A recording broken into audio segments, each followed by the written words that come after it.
بسم اللہ الرحمن الرحیم۔ محترم سامعین، بازیگر کی اب تک آپ 77 اقساط سماعت فرما چکے ہیں اور اب پیش خدمت ہے قسط نمبر 78۔ چاقو کانتے ہی کے پاس آ سکتا تھا، کانتے نے اسے زمین پر نہیں گرنے دیا۔ آقا کے سر کے بالوں کو جھٹکے دے کے بٹھل نے اس کے بال چھوڑ دیے اور آہستہ سے چوکی کے سرے پر پاؤں لٹکا کے بیٹھ گیا۔ چند لمحوں تک اڈے پر موت طاری رہی، پھر ان میں اس وقت حرکت نظر آئی جب بٹھل نے کالے دادا کو اپنے پاس آنے کا اشارہ کیا۔ کالے دادا بری طرح سٹپٹا گیا۔ بہکتے قدموں سے وہ اس کے پاس پہنچا اور سر جھکا کے کھڑا ہو گیا۔ بٹھل نے بتبتاتے ہوئے اسے کوئی ہدایت کی۔ کالے دادا کے سوا کوئی نہیں سن سکا۔ اسی لمحے اڈے کے تمام آدمی اپنی جگہوں سے امنڈ امنڈ کے اس کے گرد جمع ہو گئے۔ انہوں نے اس کے قدموں میں چاقو ڈالنے چاہے مگر بٹھل نے انہیں منع کر دیا۔ ابھی اپنا اور اس کا تھوڑا حساب باقی ہے، چکتا کر کے ہی تم سے بات کریں گے، اس نے گھنگھناتی ہوئی آواز میں کہا۔ ابھی کالے ہی ادھر سب دیکھے گا۔ کانتے بتا رہا تھا کہ کالے دادا اور اڈے کے دوسرے آدمی آقا کو اٹھا کے اندر ایک کمرے میں لے گئے۔ کچھ دیر بعد بٹھل بھی پانی کا چھپکا مار کے وہیں چلا گیا۔ کانتے سے اس نے ساتھ آنے کو نہیں کہا تھا، اس لیے وہ باہر ہی ٹھہرا رہا۔ بٹھل کے اندر جانے پر کالے اور اس کے ساتھی فوراً واپس آ گئے۔ صرف بٹھل اور آقا کمرے میں رہ گئے تھے۔ بند دروازے سے صرف ایک مرتبہ آقا کی گھٹی ہوئی چیخ سنائی دی، پھر خاموشی چھا گئی۔ کانتے پر ایک ایک لمحہ بھاری گزر رہا تھا۔ گو بٹھل کو باہر واپس آنے میں زیادہ دیر نہیں لگی تھی اور اس کے چہرے پر کوئی ایسی علامت نہیں تھی جو کانتے کی مضطرب نگاہوں کے لیے کسی سکون کا سبب بنتی۔ باہر آ کے بٹھل نے کالے دادا سے وقت پوچھا۔ رات کے 11 بجے تھے۔ اس نے کالے دادا کو کہا کہ اس کی واپسی تک تمام لوگ اڈے پر موجود رہیں۔ پھر چاروں طرف نظریں دوڑاتے ہوئے اس نے ایک آدمی کی جانب انگلی اٹھائی۔ چھریرے جسم کا نوجوان تھا، اس کا نام مولا تھا۔ مولا سر تا پا لرزنے لگا، بٹھل کے پیر پکڑ کے فرش پر بیٹھ گیا۔ زوڑا، شامو اور ٹنگو بھی وہیں رہ گئے۔ زوڑا بمبئی میں چھنگا استاد کے بے دخل ہو جانے کے بعد اڈا دیکھتا تھا اور لوگوں کو اچھی طرح قابو میں رکھ سکتا تھا۔ بٹھل نے اس سے یہی کہا ہوگا، لہذا وہ فوراً چوکی پر جا کے بیٹھ گیا۔ اندر کمرے سے آ کے بٹھل نے 3-4 منٹ سے زیادہ نہیں لگائے ہوں گے کہ کانتے اور مولا کو ساتھ لے کے عمارت سے چلا آیا۔ محترم سامعین، ہماری حوصلہ افزائی کے لیے کمنٹس میں اپنی رائے سے ضرور آگاہ کریں کہ آپ کو بازیگر کیسا لگا، اور اس ویڈیو کو لائک کیجیے اور چینل کو ضرور سبسکرائب کر لیں تاکہ آنے والی تمام ویڈیوز آپ کو بر وقت مل سکیں۔ وہ چوک کے عام راستے کے بجائے گلیوں میں گھومتے ہوئے جلد ہی سڑک پر آ گئے۔ مولا نے بھاگم بھاگ آگے جا کے ایک رکشہ والے سے بات کی اور تینوں ایک ہی رکشہ میں بیٹھ گئے۔ وہ ٹھسے ہوئے بیٹھے تھے۔ رکشہ چلانے والا بھی ان کے وزن سے ہانپ رہا تھا۔ چار مینار کے قریب انہیں جھٹکا سواری بھی نظر آئی، تانگا بھی۔ تانگے کا گھوڑا نسبتاً تگڑا تھا، اس لیے وہ رکشہ سے اتر کے تانگے میں سوار ہو گئے۔ تانگے والے نے توتکار کی مگر مولا کا چاقو دیکھ کے ٹھنڈا پڑ گیا۔ بٹھل نے بیٹھتے ہی 5 روپے کا نوٹ اس کے حوالے کر دیا، پھر تو اس کی رفتار ہوا سے باتیں کرنے لگی۔ راستہ بھی صاف تھا، اکا دکا سواریاں چل رہی تھیں۔ کوئی آدھے گھنٹے بعد وہ اپنی منزل کے سامنے تھے۔ اس وقت 11:15 بجے ہوں گے۔ کانتے کو کچھ معلوم نہیں تھا کہ وہ کہاں آئے ہیں۔ راستے میں مولا کی وجہ سے اس نے کچھ پوچھنے کی کوشش نہیں کی تھی، ویسے بھی وہ خاموش ہی رہتا کیونکہ بٹھل کی مرضی کے بغیر اس سے کچھ جاننا ممکن نہیں تھا۔ کانتے کا دل جیسے کسی نے مٹھی میں بند کر رکھا تھا۔ تانگا جس جگہ جا کے ٹھہرا وہ کسی حویلی کا دروازہ ہی ہو سکتا تھا۔ حویلی کا دروازہ؟ تم میں نے جھرجھراتی آواز میں اس سے پوچھا۔ اتنی دیر تک میں اپنے آپ کو جکڑے بیٹھا رہا تھا کہ میری مداخلت سے کانتے کے تسلسل میں کوئی لکنت نہ آ جائے، مگر کانتے کی زبان پر حویلی پہنچنے کا ذکر میرے کانوں کے لیے عجوبہ تھا۔ میں چپ نہ رہ سکا۔ ہاں لاڈلے، وہ تھکی تھکی آواز میں بولا، وہ حویلی کا دروازہ ہی تھا، نواب کی حویلی کا۔ یعنی تم وہاں تک پہنچ گئے تھے؟ میری زبان اٹک رہی تھی۔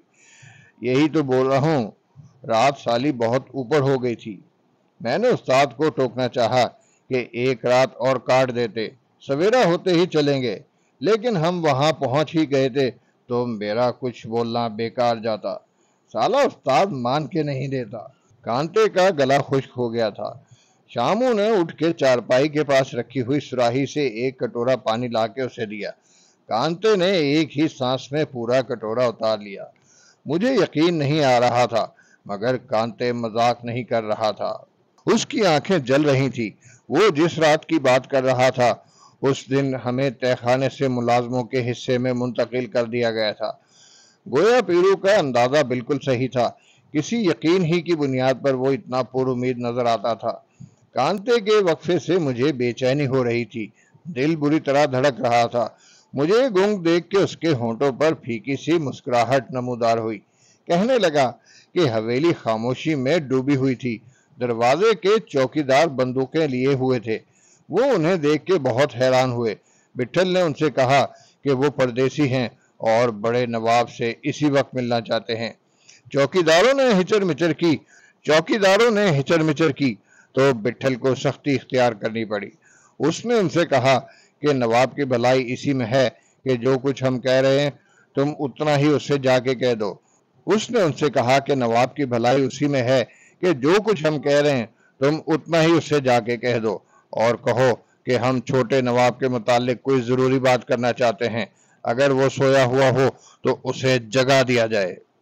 چوکیدار نے دوسرے چوکیدار سے چپکے مشورہ کیا اور انہیں وہیں ٹھہرا کے اندر چلا گیا۔ اس کے چلتے وقت بٹھل نے اسے تاکید کی تھی کہ وہ زیادہ انتظار نہیں کریں گے، اور جیسا کہ بٹھل نے انہیں کہا تھا، انہیں اتنا ہی انتظار کرنا پڑا جتنی دیر میں دروازے سے عمارت کی طویل گزرگاہ عبور کر کے کوئی اندر جا کے واپس آ سکتا ہے۔ انہیں اندر طلب کر لیا گیا تھا۔ دونوں جانب مسلح چوکیدار ان کے ساتھ تھے۔ انہیں عمارت کے چبوترے پر سامنے کے ایک وسیع و عریض کمرے میں بٹھا دیا گیا۔ بٹھل نے مولا کو باہر راہداری میں چھوڑ دیا تھا۔ کانتے کہہ رہا تھا اسے توقع نہیں تھی کہ نواب دو اجنبیوں سے اس وقت ملاقات پر آمادہ ہو جائے گا۔ حویلی کی شان و شوکت سے ظاہر ہو رہا تھا کہ وہ کوئی بڑا نواب ہے۔ کانتے کو اصل بات کا کچھ اندازہ نہیں تھا۔ طرح طرح کے وسوسوں سے اس کا دماغ گھرا ہوا تھا۔ انہیں کمرے میں بیٹھے چند منٹ سے زیادہ نہیں ہوئے ہوں گے کہ اندرونی کمرے سے آگے پیچھے دو بھاری بھرکم شخص آگے پیچھے برآمد ہوئے۔ وہ بظاہر آہستہ آہستہ اندر آئے، لیکن ان کے چہروں سے اضطراب صاف ظاہر تھا۔ بٹھل کھڑا ہو گیا اور کسی تعارف و تمید کے بغیر آگے آنے والے شخص سے بولا، کیا آپ ہی بڑے نواب ہو؟ اس نے اضطراری انداز میں سر ہلا کے اقرار کیا اور بٹھل سے بیٹھ جانے کے لیے کہا۔ وہ خود بھی قریب کے ایک صوفے پر بیٹھ گیا۔ ہم کو آپ سے اکیلے میں بات کرنی ہے۔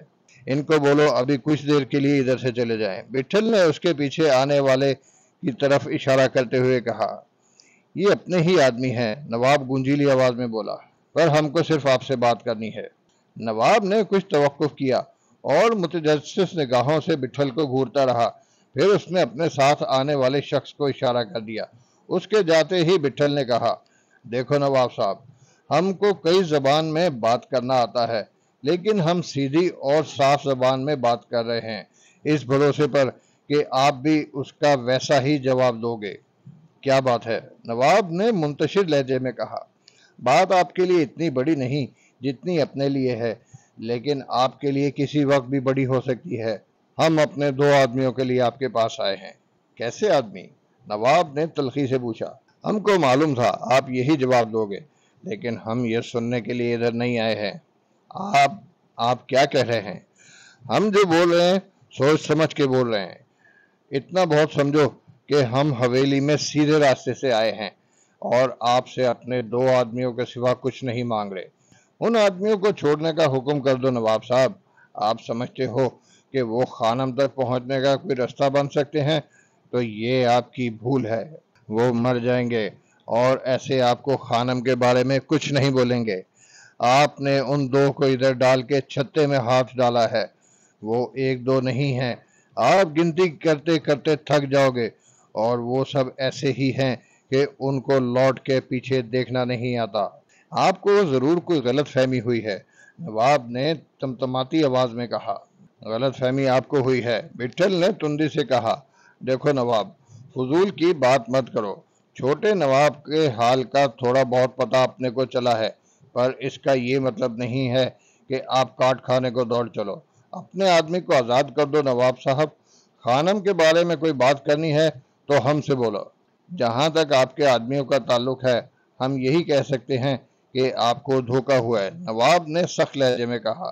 پھر پہلو بدل کے بولا، لیکن دوسری بات بے شک صحیح ہے، ہمیں اس خانم کی ضرورت ہے، کسی بھی قیمت پر۔ قیمت پر؟ بٹھل بھڑک کے بولا۔ آپ کیا قیمت چکا سکتے ہو نواب؟ ذرا زبان سنبھال کے بولو۔ خانم کا نام لیتے ہوئے تم کو دھیان رکھنا چاہیے کہ اس کے رکھوالے تمہارے سامنے بیٹھے ہیں۔ وہ مال نہیں ہے، کسی گھر کی عزت ہے، ہمارے گھر کی۔ قیمت آپ کے ہاں لگتی ہوگی، اپنے ہاں ایسا نہیں ہوتا۔ ٹھہریے، ہماری گزارش ذرا تحمل سے سنیے۔ نواب کا لہجہ یکا یک بدل گیا۔ اگر آپ واقعی خانم سے تعلق رکھتے ہیں تو یقین کیجئے ہمیں آپ کا شدت سے انتظار تھا۔ ہو سکے تو ہماری بات سمجھنے کی کوشش کیجئے۔ قیمت سے کچھ اور نہیں، محض اپنی طلب کا اظہار مقصود تھا۔ سمجھ میں نہیں آتا ہم اور کس طرح آپ کو اپنی مجبوری بتائیں۔ ہم سے تفصیل مت پوچھیے، بہتر ہے ہمارے ساتھ چل کے چھوٹے نواب کو خود دیکھ لیجئے اور کوئی فیصلہ کر لیجئے۔ وہ بے چینی سے بولا، اس کی آواز بھرا رہی تھی۔ ہمیں بہرحال خانم مطلوب ہیں جو چھوٹے نواب کا مداوا بن سکتی ہیں۔ آپ کی ہر بات اپنی سمجھ میں آ رہی ہے، بٹھل نے اونچی آواز میں کہا، پر آپ شاید کچھ نہیں سمجھ رہے ہو۔ ہماری التجا ہے کہ آپ ہمارے بد نصیب بھائی کو دیکھیں تو صحیح۔ نواب کے لہجے میں عاجزی شامل تھی، اس نے جیسے بٹھل کی بات سنی ہی نہیں۔ اس کو کیا دیکھنا؟ بٹھل نے کسمساتے ہوئے کہا۔ لگتا ہے آپ سب ٹھیک ہی بول رہے ہو۔ نہیں، ہم پر اعتبار کریں، اور جو ہم کہہ نہیں پا رہے بہتر ہے کہ آپ اپنی آنکھوں سے دیکھ لیں۔ ہم خانم کی قلب و ماہیت سے انکاری نہیں ہیں، بے شک وہ بالا خانے کی زندگی ترک کر کے کسی نہایت شریف خاندان سے وابستہ ہو سکتی ہیں۔ ہماری مراد یہ نہیں کہ وہ پرانی زندگی میں مراجعت کریں، ہم تو کچھ اور کہہ رہے ہیں۔ یوں کہیے کہ ہم خانم سے ایک اور نیکی، ایک اور احسار کے لیے درخواست گزار ہیں۔ ان کی ذرا سی توجہ کسی آشفتہ سر کی راحت و مسرت کا سبب بن سکتی ہے، تو نیک نفس خانم کو ایسی بخیلی نہیں کرنی چاہیے، نہ اس خاندان کو جس کے قلب کی کشادگی خانم کی قبولیت سے ظاہر ہے۔ ہم عرض کریں کہ چھوٹے نواب کے متعلق شروع میں ہم بھی اسی بدگمانی کے مرتکب ہوئے تھے جس کا شبہ آپ کر رہے ہیں۔ کوئی بھی یہ سب کچھ جان کے یہی تصور کرے گا، مگر ایسا نہیں ہے، بات کچھ اور ہے، اور ہمیں اعتراف ہے کہ اس احساس سے ہم پہلی بار آشنا ہوئے ہیں۔ شاید ہم نے خانم کو کبھی دیکھا ہو، لیکن ہمیں اپنے بھائی کی نگاہ پر پورا اعتماد ہے۔ خانم کچھ ایسے ہی اوصاف کی حامل ہوں گی کہ ان کے نقش اتنے گہرے ہیں اور کوئی خاندان ان سے ایسی شدید وابستگی کا مدعی ہے۔ خود خانم کا سب کچھ ترک کر دینا ان کی طہارت قلب کا آئینہ دار ہے۔ ہمیں احساس ہے کہ نئی زندگی میں شامل ہونے کے بعد خانم کے متعلق اب کوئی گفتگو کرنا اور یوں ان کا نام لینا بھی نازیبا ہے۔ ہمیں اس نازکی کا پورا احساس ہے، مگر ہم اس کی آواز رندنے لگی، بات منہ میں رہ گئی۔ وہ بہت مضطرب ہو گیا تھا، یکا یک اپنی نشست سے کھڑا ہو گیا۔ بٹھل کو اس نے کچھ کہنے نہیں دیا اور بے تابانہ آگے بڑھ کے اس کا شانہ پکڑ لیا۔ بٹھل نہ چاہتے ہوئے بھی اٹھ گیا تھا، کانتے بھی اس کے ساتھ کھڑا ہو گیا۔ نواب نے اندر سے کسی شخص کو طلب کرنے اور ہدایت دینے کے لیے آواز بلند نہیں کی۔ جیسے ہی وہ کمرے سے نکلے، انہیں دروازے کے پاس کئی آدمی کھڑے نظر آئے۔ ان میں مسلح چوکی دار بھی تھے اور وہ شخص بھی جو ابتدا میں نواب کے ساتھ آیا تھا۔ بٹھل اور کانتے کو نواب کے ساتھ دیکھ کے وہ حواس باختہ سا ہو گیا تھا۔ نواب نے ان کی جانب دیکھا بھی نہیں، وہ سب خود ہی سراسیمگی سے ایک طرف سمٹتے گئے۔ نواب بٹھل کا شانہ تھامے تھامے تیز قدموں سے اندر بڑھتا رہا۔ کانتے کہہ رہا تھا کہ حویلی کسی راجا کے محل سے کم نہیں تھی۔ ہر طرف جھاڑ فانوس قالین اور آرائشی دیواریں، محرابیں۔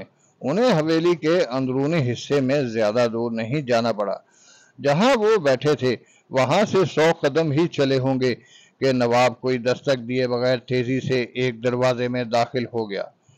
دوسرے لمحے دیوڑی نما ایک مختصر راستے سے گزر کے وہ ایک وسیع کمرے میں موجود تھے۔ وہ باندیاں ہوں یا نواب عالم تاب کی بیگم یا کوئی اور، نواب کو اور انہیں اس طرح سر اٹھائے آتے دیکھ کے وہ پریشان ہو گئیں اور ابتری کی حالت میں ادھر ادھر کمرے کے تاریک گوشوں کی طرف لپکیں۔ بٹھل آگے جاتے جاتے ٹھٹک کے رک گیا۔ چند قدم کے فاصلے پر کمرے کے وسط میں دیوار کے ساتھ لگی مساری پر ایک شخص لیٹا تھا۔ نحیف و ناراض، بے سود سا کمرے میں ہلکی روشنی تھی، لیکن اس کے خط و خال انہیں اچھی طرح نظر آ رہے تھے۔ زرد چہرہ، آنکھوں کے گرد ہلکے ٹوٹا اور بکھرا ہوا سا کوئی وجود۔ ان تینوں کی آمد کی آہٹیں اس کے کانوں میں ضرور پہنچی ہوں گی۔ اس کی پلکوں پر ہلکا سا ارتعاش نمودار ہوا اور اس کے سینے کا تموج کسی قدر زیر و زبر ہوا، مگر اس کی آنکھیں بند رہیں۔ کانتے اسے پہلی بار دیکھ رہا تھا، پھر بھی اس کے لیے یہ قیاس کرنا مشکل نہیں تھا کہ اس کے سامنے کوئی بدلا ہوا اجڑا ہوا آدمی ہے، بس کوئی ڈوری چل رہی ہے۔ بٹھل چند لمحوں سے دیکھتا رہا اور تڑکتی ہوئی آواز میں بولا، یہ کیا کر لیا انہوں نے؟ یہی ہے، نواب نے بھنچے ہوئے ہونٹوں سے جواب دیا۔ بٹھل کی آنکھیں مسلسل چھوٹے نواب پر جمی ہوئی تھیں۔ کانتے کا خیال تھا کہ شاید وہ نواب کی مسیری پر جا کے اسے قریب سے دیکھے گا، مگر جلد ہی پلٹ کے وہ دروازے کی طرف چل پڑا۔ باہر آ کے اس نے بڑے نواب کو آگے آنے کے لیے راستہ دیا۔ تینوں واپس اسی نشست گاہ میں آ کے بیٹھ گئے۔ ایسا کب سے ہے؟ اس نے بوجھل آواز میں نواب سے پوچھا۔ تبھی سے، شروع میں البتہ سنبھلے رہے، چھپاتے رہے، لیکن ادھر کچھ دنوں سے نواب کی آنکھیں بھیگ گئی تھی۔ بٹھل دیر تک سر جھکائے بیٹھا رہا اور آہستگی سے بولا، ہم کوشش کریں گے نواب صاحب، اپنے جیسی کوشش۔ ہو سکے تو ہمیں خانم کا پتہ بتا دیجئے، ہم خود جا کے ان سے۔ نہیں، بٹھل نے صاف انکار کر دیا، آپ کے ادھر جانے سے کوئی فرق نہیں پڑے گا، ہم خود جا کے خانم سے بات کرتے ہیں، راضی ہونا نہ ہونا اس پر ہے، ہم کو بھروسہ ہے کہ وہ اپنی بات ایسے نہیں ٹالنے کی۔ اس وقت ہم آپ کو اتنا ہی بول سکتے ہیں، اس سے زیادہ آپ بھی کچھ مت پوچھنا۔ آپ کی آنکھوں نے ایک ہی طرح سے جاننا سیکھا ہے، بولی بڑھانے کے خیال میں مت رہنا۔ اس کا تھوڑا بہت اندازہ آپ کو ہمارے آدمیوں سے ہو گیا ہوگا۔ آپ کو پتا ہے کہ ادھر آپ کے پاس حویلی میں ڈھیر لگے پڑے ہیں، ان کی اپنے کو اتنی ضرورت نہیں جتنی آپ کو ہے۔ اس کو سنبھال کے رکھو اور ساری طرف سے اپنے آگے آنے والوں کے لیے سوغات سمجھو۔ بٹھل نے زبان روک لی اور سپاٹ لہجے میں بولا، اپنا مطلب ہے نواب صاحب، ہم خانم کے پاس آدمی بھیجتے ہیں، آگے اچھے ہی کی آس رکھو اور ہمارے آدمی ہم کو واپس کر دو، ان سے آپ کو کچھ نہیں مل سکے گا۔ نواب نے اضطراری انداز میں پھر وہی وضاحت کرنی چاہی، میرے اور پیرو کے بارے میں پھر لا علمی ظاہر کی۔ کانتے کو حیرت تھی کہ بٹھل نے اس سے کوئی حجت نہیں کی۔ وہ اسی لمحے کھڑا ہو گیا۔ چلتے چلتے اس نے نواب سے کہا، ابھی نہیں تو سوفتے میں دھیان کر لینا، ہم کو اپنے آدمی لوٹنے کا انتظار رہے گا۔ وہ لوٹ کے اپنے پاس آ گئے تو بھی ہم نے جو بولا ہے اپنی جگہ ہے، اور آپ جان سکتے ہو یہ بات آپ کے لیے اپنے من میں کوئی گھر ہی بنائے گی۔ نواب اسے روکتا اور اس سے کچھ کہتا رہ گیا۔ بٹھل چل پڑا تھا، تاہم دروازے سے نکلتے نکلتے وہ ٹھہر گیا۔ ایک بات اور سن لو نواب، اس نے تند لہجے میں کہا، ان کے ساتھ کوئی 19-20 ہوا تو یہ حویلی اپنی جگہ دکھائی نہیں دے گی، بہت بڑا گھاٹا ہو جائے گا، پھر ان کے لیے کسی اور کے پاس نہیں جائیں گے، لوٹ کے ادھر ہی آئیں گے، سیدھے آپ کے پاس۔ اور خانم پر کچھ نہیں ہے، ہم نہیں سمجھتے کہ خانم کے آنے تک وہ آپ کے پاس بدلے میں رکھے ہوئے ہیں، ہو سکے تو ہوش میں رہنا، ہم نے پہلے ہی بول دیا ہے کہ آپ گنتے گنتے تھک جاؤ گے۔ راہداری میں مولا بھی تھا اور حویلی کے باہر تانگا بھی کھڑا تھا، تینوں تانگے میں بیٹھ کے اڈے آ گئے۔ کانتے نے ایک گہری سانس کھینچی اور پلکیں پٹپٹانے لگا۔ سالا پتہ ہی نہیں چلا، وہ انگڑائی لیتا ہوا بولا۔ واقعی کسی کو احساس نہیں ہوا تھا۔ دھوپ ابھی دیواروں سے دور دور تھی، لیکن ہر طرف اجالا پھیلا ہوا تھا۔ شامو، جمرو، زورا اور ٹنگو سب اس طرح کانتے کے گرد ہماتن گوش بیٹھے تھے گویا میری طرح وہ بھی پہلی ہی بار سب کچھ سن رہے ہوں۔ بار بار ان کی نگاہیں مجھ پر اٹھتی رہی تھیں، جیسے مجھ سے کہہ رہی ہوں، سنا تم نے؟ میں نے کانتے سے خود اصرار کیا تھا، اور مجھے کو ایسا محسوس ہو رہا تھا کہ کانتے جان جان کے مجھے یہ سب کچھ جتا رہا ہے، مجھے کوئی فرد جرم سنا رہا ہے۔ مجھ میں اس سے اور کچھ پوچھنے کی ہمت نہیں تھی، مگر وہ خود ہی کہنے لگا۔ وہ اڈے واپس آئے تو رات بہت ہو گئی تھی۔ آقا کے سوا سبھی موجود تھے۔ بٹھل کی ہدایت پر زورا اسی وقت خاموشی کے ساتھ اڈے سے نکل گیا۔ اتنے دنوں میں وہ شہر کے گلی کوچوں سے کسی حد تک واقف ہو گیا تھا۔ ابا جان کے پاس سے بٹھل اندھیرا ہونے پر چلا تھا۔ وہ اس کی واپسی کے بے چینی سے منتظر ہوں گے۔ رات گزرنے پر اس کے نہ آنے سے ان کے دل میں ہول اٹھ رہے ہوں گے۔ زورا نے راستے میں بہت احتیاط کی کہ وہ کسی کی نظروں میں آئے بغیر منزل پر پہنچ جائے۔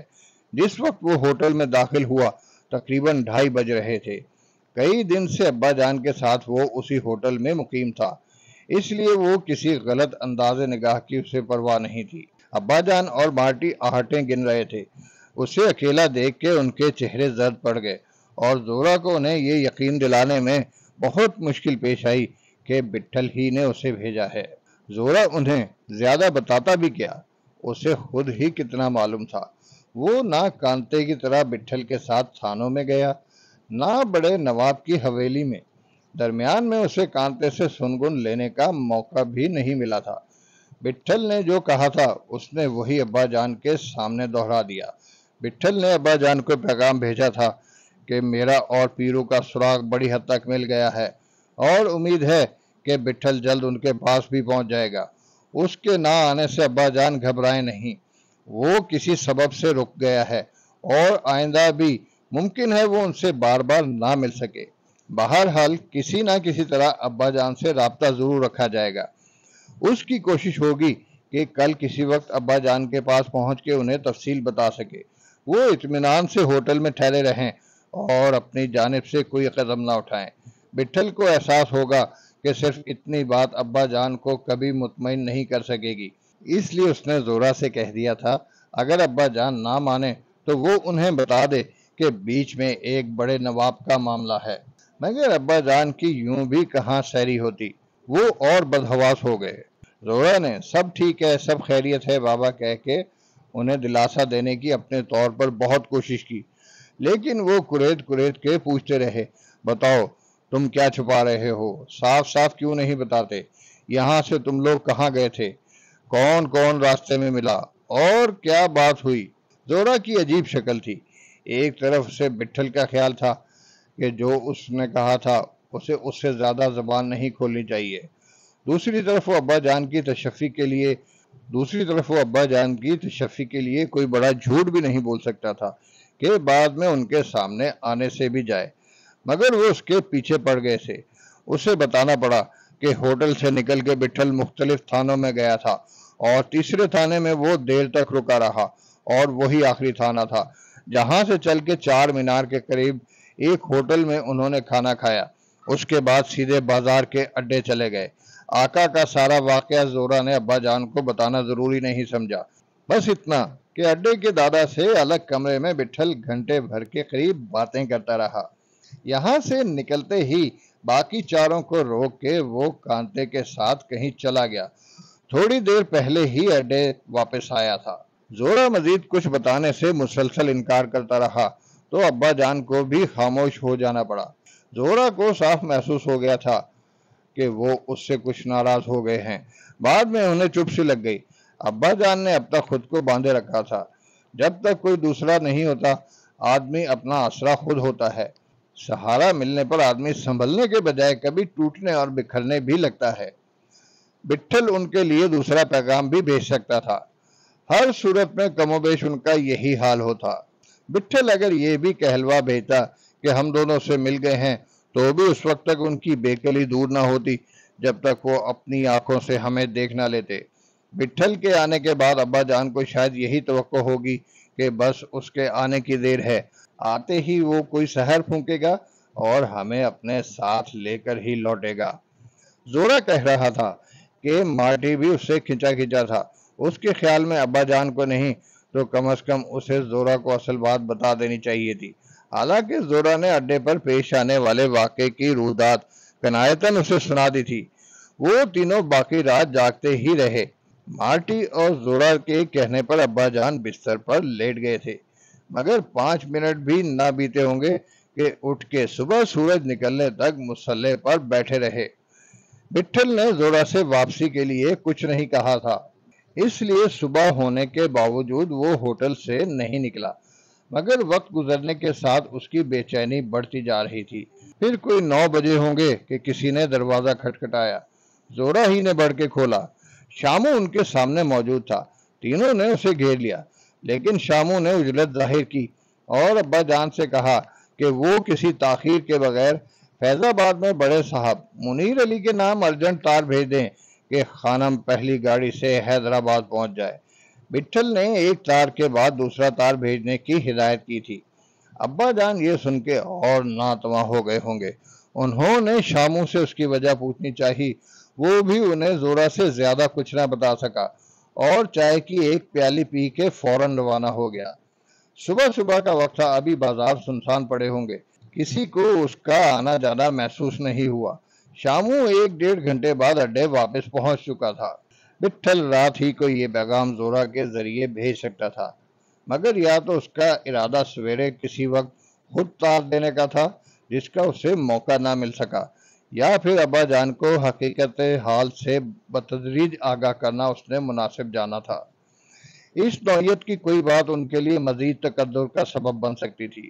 وہ تو اسی وقت تار گھر کے لیے نکل کھڑے ہوتے، اور یہی ہوا۔ ادھر شامو گیا، ادھر ابا جان نے شیروانی پہنی، مارٹی کو ساتھ لیا۔ تار گھر ہوٹل سے نزدیک تھا، پیدل کا راستہ۔ مارٹی اور ابا جان چند منٹ میں وہاں پہنچ گئے۔ وہ ایک اور فارم بھی ساتھ لیتے آئے تھے تاکہ تھوڑے وقفے بعد دوسرا تار بھیجا جا سکے۔ ادھر رات گئے۔ بٹھل کانتے اور مولا حویلی سے واپس آئے تو اڈے پر سارے لوگ موجود تھے۔ وہ رات بھر بٹھل کے گرد بیٹھے رہے۔ شروع میں وہ زبان کھولتے ہوئے جھجک رہے تھے، مگر بٹھل کی توجہ دیکھ کے ساری رات آقا کے واقعات سناتے رہے۔ تب کانتے کو معلوم ہوا کہ بازار کی ایک عورت کانتی بائی سے کالے دادا کچھ ایسا قریب ہوا کہ اڈے سے دور ہوتا گیا۔ پھر بھی اڈے پر کسی بات کی کمی محسوس نہیں ہوتی تھی، سب کچھ معمول کے مطابق جاری تھا، اور کالے دادا سے چند ایک شکایتوں کے سوا سبھی خوش تھے۔ اسی دوران آقا نمودار ہوا۔ کالے دادا نے بھوپال سے آئے ہوئے ایک مہمان دادا کے طور پر اسے اڈے ہی پر ٹھہرایا۔ اس نے کالے دادا کی غفلت سے فائدہ اٹھا کے اڈے کے معاملات میں دلچسپی لینا شروع کی، اور کئی بار اڈے کے آدمیوں کے سامنے اپنے زور کی نمائش بھی کی۔ پھر چند دن بعد اس نے انکشاف کیا کہ وہ اور شاہ کبیرہ ایک ہی استاد کے شاگرد ہیں، استاد بھومی کے۔ اس کا یہ دعویٰ کسی حد تک درست ہی سمجھا گیا، کیونکہ شاہ کبیرہ اڈے کے آدمیوں سے اکثر اپنے استاد بھومی کے بل کا ذکر کیا کرتا تھا۔ شاہ کبیرہ 9 عمری میں کوئی جرم کر کے حیدرآباد سے فرار ہو گیا تھا۔ برسوں بعد واپس آیا تو جوان ہو چکا تھا اور مرکھنا بیل۔ اس وقت بازار کے اڈے پر بھورے دادا بیٹھتا تھا۔ وہ اگرچہ بوڑھے ہو چکا تھا، لیکن سبھی اس کی عزت کرتے تھے۔ اور مرا ہوا ہاتھی 1.25 لاکھ کے مصداق، اس وقت بھی ان سب میں اس کا کوئی بدل نہیں تھا۔ حیدرآباد آ کے شاہ کبیرہ اسی کے پاس بیٹھنے لگا۔ اپنے کس بل پھرتی اور سوجھ بوجھ کی وجہ سے وہ جلد ہی بھورے دادا کے قریب ہو گیا تھا۔ ابتدا میں ان دونوں کا تعلق چھوٹے بڑے ہی کا تھا، مگر ایک ایسا وقت بھی آیا کہ شاہ کبیرہ نے بھورے دادا کو اڈے سے بے دخل کر دیا۔ پھر کوئی 18 سال تک جو بھی شاہ کبیرے کے آڑے آیا اسے ذلت ہی اٹھانی پڑی۔ آقا کو اڈے پر مہمان ٹھہرے چند دن ہوئے تھے کہ اس نے کالے دادا سے اڈا حاصل کرنے کا باقاعدہ مطالبہ کر دیا۔ کالے دادا کا عالم ہی دوسرا تھا۔ کانتی نے اس سے بہت ہی پہلے ننہال کر رکھا تھا۔ مہمان آقا کی اس حیرت انگیز خواہش نے اس کے رہے سہے اوسان بھی منتشر کر دیے۔ اس نے اس وقت آقا سے کوئی حجت کرنے کے بجائے خاموشی ہی مناسب سمجھی۔ اب نہیں تو پھر کسی وقت آقا سے نمٹا جا سکتا تھا۔ آقا کے مقابل آنے کے نتیجے میں دوسری صورت بھی ممکن تھی۔ سب سے زیادہ اسے کانتی بائی کا خیال تھا۔ اگر آقا نے واقعی اسے اڈے سے بے دخل کر دیا تو کانتی بائی بھی اس سے دور ہو جائے گی۔ اس کے بقول جانے کیوں اسے یہ آس بھی بندھی ہوئی تھی کہ کہیں اس کے وہ اجنبی محسن ہی بھولے بھٹکے واپس نہ آ جائیں جو اس کی جھولی میں بازار کا اڈا ڈال کے چلے گئے تھے۔ اسے ان کا کوئی ٹھکانہ معلوم ہوتا تو وہ انہیں خبر بھی کر دیتا۔ بٹھل نے اپنے بارے میں بازار کے اڈے کے لوگوں کو کچھ بھی نہیں بتایا تھا، نام بھی کوئی دوسرا بتایا تھا۔ کالے دادا نے آقا کو آگاہ کر دیا تھا اڈے کا اصل مالک کون ہے، مگر آقا نے کوئی دھیان نہیں دیا۔ وہ بتدریج اڈے پر حاوی ہوتا گیا اور اس نے وہاں وہ کچھ شروع کیا جو اڈے پر کبھی نہیں ہوا تھا۔ اس کے حکم کی سرتابی مزاج کے خلاف چھوٹی سی بات کی سزا میں کوئی روح رعایت نہیں کی جاتی تھی۔ گھنٹوں الٹا لٹکایا جاتا تھا۔ چاقو کی نوک سے کھال پر سدا قائم رہنے والے نشانات بنا دینا، دنوں تک بھوکا پیاسا رکھنا، سر منوا دینا، برہنہ کر کے اڈے کے آدمیوں سے مسلسل پٹائی کرانا، اڈے کے دالان اور صحن کی زمین میں دوڑے لگوانا، دونوں یا ایک ہاتھ اٹھائے کمر خمیدہ کر کے کھڑے رہنے کا حکم۔ اگر کوئی ذرا سی جنبش کرتا تو بیدوں سے اس کی کھال ادھیڑ دی جاتی۔ کچھ ہی دنوں میں شہر اور نواح کے دور دور تک آقا کا نام پہنچ چکا تھا۔ اس کے مزاج کا کچھ ٹھیک نہیں تھا کہ اسے کب کون سی بات گراں گزر جائے۔ جب سے اس نے اڈا پوری طرح قابو میں کیا تھا، ہنسنا تو شاید وہ بھول ہی گیا تھا۔ اڈے کی پرانی روش کے خلاف عمارت کی ساری آمدنی کسی ایک شخص کے سپرد کرنے کے بجائے اس نے مختلف علاقوں کے لیے مختلف آدمی متعین کیے تھے۔ بیشتر وہ انہی سے راہ و رسم رکھتا تھا۔ انہی کی سفارش اور شکایت پر وہ اڈے کے آدمیوں کے بارے میں فیصلے صادر کرتا تھا۔ کوئی شخص ان چند مخصوص نائبین کی دیوار عبور کیے بغیر براہ راست آقا کے پاس نہیں جا سکتا تھا، بشرطے کہ آقا اسے خود نہ طلب کرے اور کسی اہم معاملے میں اس نے اسے باریابی کا مجاز نہ ٹھہرایا ہو۔ اڈے پر اس کے متعین کیے ہوئے لوگ ہمیشہ ایک دوسرے پر شک کرتے تھے کہ کہیں دوسرا آقا کے قریب تو نہیں ہے، اسے میرے خلاف بھڑکا تو نہیں رہا۔ ایسی صورت میں اسے اڈے سے ہٹانے کے لیے کسی منظم سرکشی کا امکان کم سے کم ہو گیا تھا۔ کالے دادا کو اس نے کوئی کام تفویض نہیں کیا تھا، مگر کالے دادا کو وہ رکھتا اپنے پاس ہی تھا اور ایک وہی شخص تھا جس کا اسے تھوڑا بہت خیال تھا۔ ساری رات وہ بٹھل سے آقا کا چرچا کرتے رہے اور دن بھر بھی یہی حال رہا۔ جانے کہاں سے لوگ کھنچے کھنچے آ رہے تھے اور وہیں جم کے بیٹھ جاتے تھے۔ کسی کو جیسے اس خبر پر یقین نہیں تھا کہ اڈے پر اب آقا نہیں رہا ہے۔ بازار کے کئی ہوٹل والوں نے اپنی طرف سے تینوں وقت کے کھانے کا اہتمام کرنے کی درخواست بٹھل سے کی تھی۔ اس روز اڈے پر لوگوں کی تعداد زیادہ تھی، لیکن تینوں وقت انہوں نے اس قدر کھانا فراہم کیا تھا کہ بچ گیا۔ دن بھر میلہ سا لگا رہا اور سماوار میں چائے کھولتی رہی۔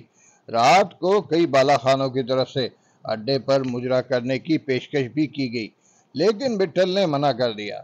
اس طرح بٹھل کا وہاں سے اٹھنے کا کوئی سوال ہی پیدا نہیں ہوتا تھا اور اس نے خود ایسی کوئی کوشش بھی نہیں کی۔ طویل سفر، کئی راتوں کی جگائی نے کانتے، شامو، جمرو اور ٹنگو کو ویسے ہی بوجھل کر رکھا تھا۔ اس پر اجنبی چہروں کے سامنے بندے بیٹھے رہنے کا کھچاؤ، اور جیسا کہ کہا جاتا ہے سب سے بڑا بوجھ تو دماغ کی دھند کا ہوتا ہے۔ آنے والے لمحوں کی بے اعتباری کا، آدھا دیکھنے اور آدھا سننے کا، اور ہاتھ پہ ہاتھ دھرے بیٹھے رہنے کا۔ جب تک بٹھل ان لوگوں کے بیچ گھرا ہوا تھا انہیں بھی وہیں موجود رہنا چاہیے تھا، اور بٹھل کی نشست کے انداز سے اس کے جلد اٹھنے اور ان سب کے منتشر ہونے کے کوئی آثار نہیں تھے۔ بٹھل کو جیسے کوئی اور بات یاد ہی نہیں رہی تھی۔ رات کو کوئی 12 بجے ہوں گے۔ بازار کا وقت کب کا شروع ہو چکا تھا کہ منظورہ دکھائی دیا۔ سب کی بجھی بجھی آنکھوں میں چمک پیدا ہوئی۔ بٹھل بھی چونک گیا تھا۔ اس نے اشارے سے اسے اپنے پاس چوکی ہی پر بلا لیا۔ زورا کو کل رات تک اڈے کے لوگوں نے خوب دیکھا تھا۔ ممکن ہے کسی نے اس کی دن بھر کی روپوشی محسوس کی ہو، لیکن اس سے کوئی فرق نہیں پڑتا تھا۔ زورا کو جیسے ہی موقع ملا، اس نے بٹھل کو ابا جان کی اضطراری کیفیت سے آگاہ کیا اور بتایا کہ صبح تار لے کے وہ ہوٹل واپس آ گئے تھے اور آئے ہوئے دیر نہیں گزری تھی کہ مارٹی کو ساتھ لے کے پھر نکل کھڑے ہوئے۔ سپہر کو لوٹے، بہت گرے گرے نظر آتے تھے۔ مارٹی نے اسے بتایا کہ بٹھل کے آنے سے پہلے وہ جن دفتروں کا چکر کاٹتے رہے تھے، وہیں ریاست کے کسی بڑے عہدیدار سے انہوں نے ملاقات کا وقت طلب کیا تھا۔ عہدیدار اپنے پہلے سے طے شدہ سرکاری کاموں میں مصروف تھا۔ اس نے معذوری ظاہر کی، مگر ابا جان کے اصرار پر اس کے اہلکاروں نے عصر کے بعد گھر پر ملنے کا وقت دے دیا تھا۔ اس دوران ابا جان نے دوسرا تار اور احتیاطاً ایک خط بھی منیر علی کے نام فیض آباد ارسال کر دیا تھا۔ عصر کے قریب مارٹی کے ساتھ وہ پھر ہوٹل سے چلے گئے۔ ہوٹل میں قیام کے دوران انہوں نے وہاں کے خصوصی رسم و رواج کے لحاظ سے زورا اور مارٹی کے لیے چند جوڑی کپڑے جلد از جلد تیار کروا لیے تھے۔ چنانچہ مارٹی عمدہ لباس پہنے ہوئے تھا۔ ہوٹل سے نکل کے انہوں نے کرائے کی موٹر پکڑی اور دیے ہوئے پتے پر پہنچ کے موٹر ٹھہرا لی۔ وہ بڑی بڑی حویلیوں اور محلات کا علاقہ تھا۔ مارٹی نے ابا جان اور سرکاری اہلکاروں کی گفتگو سے اندازہ لگایا تھا کہ نواب حشمت جنگ کو ریاستی حکومت میں کوئی بڑا مقام حاصل ہے۔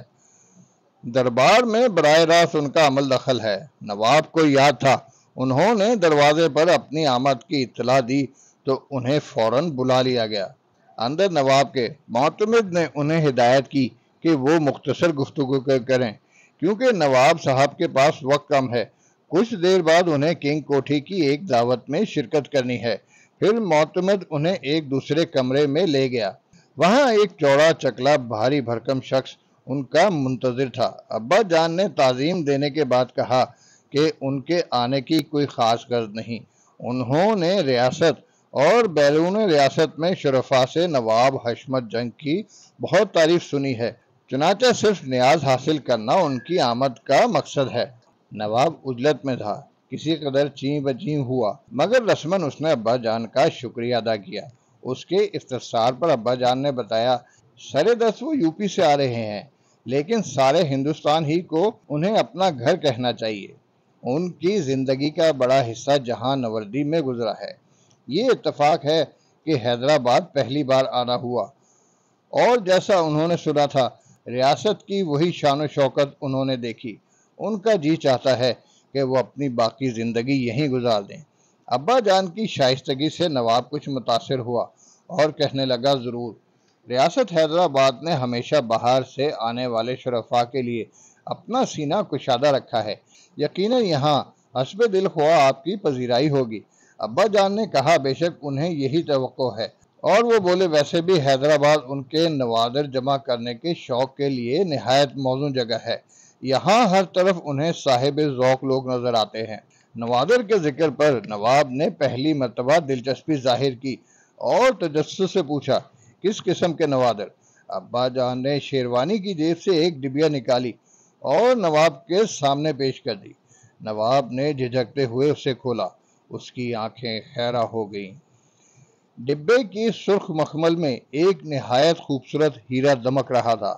نواب کی لپکتی انگلیوں نے اسے اٹھایا اور بے چین نظروں سے الٹ پلٹ کے دیکھتا رہا۔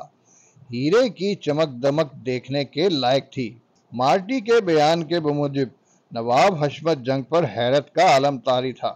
وہ کبھی ابا جان کو دیکھتا، کبھی ہیرے کو۔ سنسناتی ہوئی آواز میں بولا، یہ واقعتاً ایک نادر چیز ہے، کیا آپ؟ مگر ابا جان نے تیزی سے کہا، آپ کو پسند آیا؟ یقیناً، نواب نے بے ساختگی سے کہا، بلا شبہ ہم نے اپنی زندگی میں ایسے عمدہ پتھر کم ہی دیکھے۔ آپ صاحب نظر ہیں۔ ابا جان نے کہا، مجھے خوشی ہے کہ آپ نے اسے پرکھ لیا۔ نواب ہیرا بار بار ہتھیلی پر تولتا اور مچلتی نگاہوں سے دیکھ رہا تھا۔ گھبرائے ہوئے لہجے میں بولا، ہم اس کی قیمت جاننا پسند کریں گے۔ ابا جان نے مسکرا کے کہا، آپ کو پسند آ گیا، یہی اس کی قیمت ہے۔ کسی نایاب چیز کی اس سے بڑی عزت کیا ہو سکتی ہے کہ وہ اچھے ہاتھوں میں پہنچ جائے، ورنہ ہے تو پتھر ہی۔ انہوں نے نواب سے کہا کہ یہ اس کی نظر ہے۔ نواب کو یقین نہیں آیا، حیرانی سے بولا، یہ آپ کیا فرما رہے ہیں؟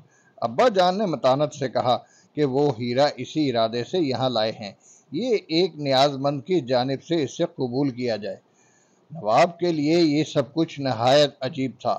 وہ وحشت سے ابا جان کو تکنے لگا۔ ایک ایسا شخص جس سے پہلی بار ملاقات ہوئی ہو، آخر یہ سخاوت کرنے پر کیوں مصر ہے؟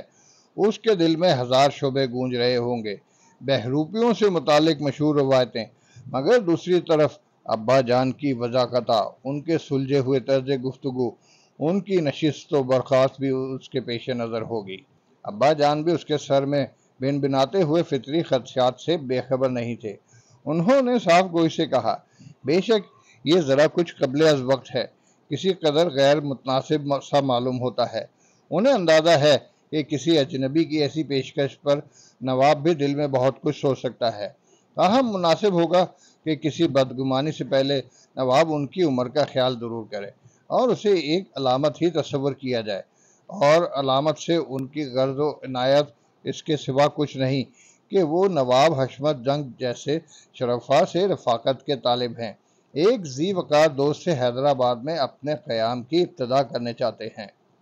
ابا جان نے اپنے خزانے سے کوئی ایسا ہی ہیرا منتخب کیا ہوگا جس کی ندرت اور وقت میں کوئی کلام نہ ہو۔ میرے گھر سے نکلنے کے بعد انہیں ہیروں کی خوب پہچان ہو گئی ہوگی۔ کوڑا کی لائی ہوئی ہیرے جواہرات کی تھیلی وہ 8 سال تک بیچ بیچ کے تبت میں مدفون خزانے کے کاغذات کریدتے رہے تھے۔ اس دوران ہیرے جواہر سے دلچسپی رکھنے والے قسم قسم کے لوگوں کا بھی تجربہ ہوا ہوگا۔ انہیں کوئی ایسا ہی ہیرا ساتھ لانا چاہیے تھا کہ نواب حشمت جنگ بے کل ہو جائے، مگر نواب کی بے کلی اپنی جگہ، وہ ایسے کہ کس طرح ان کے عذر تسلیم کر کے ہیرا قبول کر سکتا تھا۔ اس نے معذرت کی کہ وہ قیمتاً ہی اسے حاصل کرنا چاہتا ہے۔ ابا جان کی یہ کرم فرمائی اسے ہمیشہ یاد رہے گی۔ ضروری نہیں کہ ان سے رفاقت کے لیے یہی ایک معیار مستند سمجھا جائے، وہ کھل کے بتائیں کہ وہ ان کی کیا خدمت کر سکتا ہے۔ مارٹی نے زورا کو بتایا تھا کہ نواب کی نظریں ہیرے پر منڈلا رہی تھی۔ ابا جان نے اسے میز سے نہیں اٹھایا اور نہ قیمت بتائی۔ انہوں نے کہا کہ نواب قیمت کا ذکر کر کے وہ لطافت مجروح نہ کریں جو دو دوستوں کے درمیان لازم ہے۔ اس میں نواب کی سبکی کا بھی کوئی پہلو مضمر نہیں ہے۔ انہیں اچھی طرح معلوم ہے کہ خدا نے نواب کو بڑی حیثیت سے نوازا ہے، اس کے باوجود نواب کو قیمت کی ادائی پر اصرار ہے تو اس کے لیے آئندہ بہت وقت پڑا ہے۔ انہوں نے اشارہ کیا کہ حساب دوستاں بھی صاحب دلوں کا ایک شیوا سلوک ہے، صرف سکے پیمانہ نہیں ہوتے۔ ایسا ہی ہے تو وہ کسی اور طرح نواب سے اس کی قیمت وصول کر لیں گے۔ فی الحال تو ان کی یہی خواہش ہے کہ وہ معززین کے کسی علاقے میں، بلکہ بہتر ہے نواب کے قریب کہیں کسی چھوٹی موٹی حویلی میں آباد ہو جائیں۔ ان کے پاس خدا کا دیا بہت کچھ ہے، سو وہ اپنا باقی وقت عزت و سکون سے بسر کرنا چاہتے ہیں۔ نواب اس سلسلے میں ان سے کوئی اعانت کر سکتا ہے تو وہ یقیناً اس سے درخواست گزار ہیں۔ نواب نے بے اختیار کہا، ضرور ضرور، ہم کوشش کریں گے کہ جلد ہی آپ کی یہ خواہش پوری کر جائے۔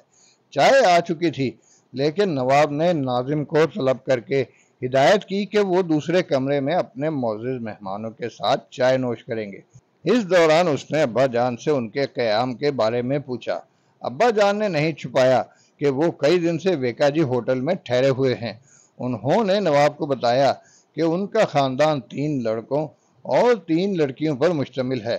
گویا فہمیدہ کو انہوں نے مرا ہوا سمجھ لیا تھا۔ اتنی جزیات ابا جان نے دانستہ نواب کے گوش گزار کی ہوں گی تاکہ ان کے بارے میں نواب کے ذہن میں چھائے ہوئے اندیشے زیادہ سے زیادہ چھٹ سکیں۔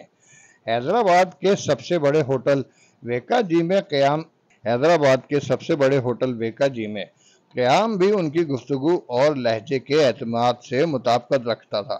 دوسرے کمرے میں جہاں نواب کی منشا پر انہیں لے جایا گیا تھا، وہاں انگریزی طرز کے کھانے کی لمبی میز لگی تھی۔ اور اس پر انواع اقسام کی چیزیں سجی ہوئی تھی، پھل، مشروبات، بھنے گوشت کے پارچے، چائے وغیرہ۔ درمیان میں ہیرے کی کوئی بات نہیں ہوئی۔ وہ دنیا جہان کی باتیں کرتے رہے، بیشتر ابا جان ہی بولتے رہے۔ انہوں نے حیدرآباد اور مختلف ریاستوں اور علاقوں کے بارے میں اپنے مشاہدات اور تجربات کا محتاط انداز میں اظہار کیا۔ ابا جان کا مقصد اس غیر ضروری گفتگو سے اپنے بارے میں کوئی رائے قائم کرانا ہی ہوگا، کوئی مثبت رائے۔ 9 سال تک وہ سفر ہی کرتے رہے تھے۔ انہوں نے تبت کا ذکر نہیں کیا۔ نواب اشتیاق و انہماک سے سب کچھ سنتا رہا۔ ابا جان نے اس کی جانب سے اپنے لیے کوئی اطمینان ہی محسوس کیا ہوگا، جبھی رخصت کی اجازت چاہی۔ نواب نے ان سے کچھ دیر اور بیٹھنے کی گزارش کی۔ ابا جان نے کہا کہ یہ ان کی عزت افزائی ہے، مگر انہیں احساس ہے کہ نواب کو کنگ کوٹھی کی دعوت میں شرکت کرنی ہے۔ جواب میں نواب بولا کہ وہ ایک معزز مہمان کے لیے وہاں تاخیر سے بھی جا سکتا ہے۔ کہنے لگا، کیا ہی مناسب ہو کہ ابا جان رات کا کھانا کھا کے رخصت ہوں۔ سورج غروب ہوا چاہتا ہے اور رات کے کھانے میں اب دیر بھی کتنی رہ گئی ہے۔ وہ کنگ کوٹھی کی دعوت میں اپنی شرکت سے معذوری کے لیے قاصد بھیج سکتا ہے، مگر ابا جان نے اس سے معذرت کر لی اور کہا کہ ان کی وجہ سے وہ یہ اہم دعوت منسوخ نہ کرے، اور وہ حیدرآباد ہی میں ہیں، کسی وقت بھی طلبی پر حاضر ہو جائیں گے۔ وہ اٹھ کے پہلے والے کمرے میں آ گئے تھے اور ناشتے کی میز پر نہیں تو بعد میں کسی لمحے پھر ان کے درمیان ہیرے کا ذکر آنا چاہیے تھا، اور ابا جان کے جانے سے پہلے نواب کو اس کی قبولیت کے سلسلے میں تعامل کا بھی اعادہ کرنا چاہیے تھا۔ سو ابا جان نے کہا کہ وہ نواب کی تمانیت کے لیے رسید لکھ دیتے ہیں، کسی بھی ادائی کی، لیکن وہ اس ارادے سے نہیں آئے۔ اس ضمن نواب کے اصرار ان کے لیے رنج کا باعث ہو رہا ہے۔ نواب نے خاموشی اختیار کر لی، مگر اس کی آنکھوں میں حیرت موجزن تھی۔ ایک سوال جو بہت دیر سے کرنے کے لیے بےتاب ہوگا۔ ابا جان کے اٹھنے سے پہلے آخر اس نے کر ہی لیا کہ اس کے مربی نے یہ ہیرا کہیں سے تو حاصل کیا ہوگا۔ اس کی مراد اس رقم سے ہے جو ابا جان نے ہیرے کے عوض صرف کی ہوگی۔ ابا جان کچھ سوچنے لگے، سوچتے ہوں گے کہ کیا بتائیں، کس طرح حساب جوڑیں۔ وہ گھر تو انہیں بہت یاد آتا ہوگا جس کی دیواریں اور چھتیں انہوں نے اور ان کے آبا نے اپنے ہاتھوں سے اٹھائی تھیں۔ وہ ایسا بڑا نہیں تھا، مگر اس کا سایہ بہت بڑا تھا۔ سوچتے ہوں گے کہ امی کی کیا قیمت لگائیں، اور اپنی نوجوان بیٹی کی جو کسی سے کچھ کہے بغیر گھر سے چلی گئی تھی، اور اس نو عمر بیٹے کی جو راستے میں بچھڑ گیا تھا۔ انہیں معلوم نہیں تھا کہ فمی کے پیروں میں گھنگرو بندھے تھے اور ان کا بیٹا جہانگیر بازار میں پلتا رہا تھا۔ ابا جان کو یہ سب کچھ معلوم نہیں تھا، مگر دونوں کے اس طرح جدا ہونے کے بعد ان کے متعلق کسی خوشگمانی میں نہیں رہے تھے۔ نواب نے انہیں ٹوکا تو کچھ چونک سے گئے اور کھوئے ہوئے لہجے میں بولے کہ یہ ہیرا انہوں نے خود تلاش کیا ہے، اور انہیں یقین ہے کہ دنیا کی نظروں سے یہ صدیوں روپوش رہا ہے، ورنہ وہ کبھی کہیں نہ کہیں اس کا تذکرہ ضرور سنتے۔ اس کی نازک تراش خراش، دمک اور بے داغی کی نمایاں خوبیوں کے علاوہ جس محتاط اور محفوظ حالت میں انہیں یہ دستیاب ہوا ہے، اس سے اندازہ ہوتا ہے کہ گئے وقت میں لوگوں کو اس کی قدر و مالیت کا خوب احساس تھا۔ کوئی عجب نہیں کہ یہ کسی بادشاہ کے تاج میں جڑا ہو یا کسی ملکہ کے ہار میں۔ وہ اتنا ہی بتا سکتے ہیں کہ کسی حکومت کے زوال کے وقت اسے چھپا دیا گیا تھا اور انہوں نے دریافت کیا ہے، اور اتفاقاً نہیں۔ انہوں نے نواب کے شوق کا پارا تیز کرنے کے لیے اس حقیقت کی طرف اشارہ کرنا مناسب سمجھا کہ ان کے پاس ایسے اور بھی نوادر ہیں۔ وہ اشارہ ہی کر سکتے تھے۔ نہ نواب کو یقین آنا تھا اور نہ اسے یقین دلانا کسی طور بہتر تھا کہ ان کے پاس تو صندوق بھرے ہوئے ہیں۔ انہوں نے نواب سے کہا کہ ان کی خواہش ہے کہ اگر باریابی کا کوئی وسیلہ پیدا ہو جائے تو وہ چند نوادر حضور نظام کی خدمت میں پیش کرنے کی جسارت کریں۔ انہیں فوراً کچھ خیال آیا ہوگا، احتیاط کا خیال ہے، اسی لیے دوسرے ہی لمحے انہوں نے نواب سے کہا، باریابی کا امکان نظر آتے ہی وہ جلد از جلد یہ نوادر یہاں لے آئیں گے۔ یوں حیدرآباد میں مستقل قیام کی صورت میں کبھی نہ کبھی تو انہیں یہاں لانا ہی ہے۔ رخصت ہوتے وقت مارٹی کے بموجد نواب کی آنکھیں چمک رہی تھی۔ اور وہ بہت بے قرار نظر آتا تھا۔ ابا جان کو حویلی کے خاص دروازے تک چھوڑنے آیا اور ان سے بغل گیر ہو کے بولا وہ انہیں جلد ہی زحمت دے گا۔ ابا جان کوئی 8 بجے کے قریب ہوٹل واپس پہنچے تھے اور رات کے تقریباً 10:30 بجے ہوں گے۔ ہوٹل کے ایک ملازم نے آ کے اطلاع دی کہ نواب حشمت جنگ ہوٹل میں موجود ہے اور ابا جان سے ملنے کا خواہش مند ہے۔ مارٹی اور زورا ابا جان کا منہ دیکھنے لگے، مگر ابا جان کا چہرہ پرسکون رہا۔ یہ سنتے ہی وہ کمرے سے چلے گئے اور نواب کو لیے ہوئے کمرے میں داخل ہوئے۔ کمرہ 5 آدمیوں کے لیے لیا گیا تھا، پورا ایک گھر سا تھا۔ نشست گاہ کے علیحدہ حصے میں ابا جان نے اسے بٹھایا اور اس کی بے تکلفانہ آمد پر اپنی خوشی کا اظہار کیا۔ نواب نے اس بے وقت کی زحمت پر معذرت چاہی اور کہنے لگا کہ وہ کنگ کوٹھی کی دعوت سے واپس آ رہا تھا۔ سوچا کہ یہ ہوٹل نہایت نزدیک ہے، اپنے محسن سے ملاقات کرتا چلو۔ ابا جان نے کہا ان کی سمجھ میں نہیں آ رہا وہ اپنے معزز مہمان کا کس طرح شکریہ ادا کریں۔ نواب نے خوش اتواری سے جواب دیا کہ مہمان تو ابا جان ہیں۔ ان کے جانے کے بعد اسے احساس ہوا کہ اس نے ہوٹل سے انہیں اپنے غریب خانے پر منتقل ہونے کی درخواست بھی ان سے نہیں کی۔ اصل میں یہی پشیمانی اسے یہاں کھینچ لائی۔ وہ ابا جان سے التماس کرنے آیا ہے کہ اسے اپنی مہمانی کے شرف سے نوازیں، اظراہ کرم انکار نہ کریں۔ ابا جان نے کہا کہ وہ نواب کی اس نوازش کے بے حد ممنون ہیں۔ جس خوش نظری و خوش دلی کا انہوں نے اظہار کیا تھا، نواب کی یہ خواہش اس کے عین مطابق تھی، ان کے لیے حکم کا درجہ رکھتی ہے۔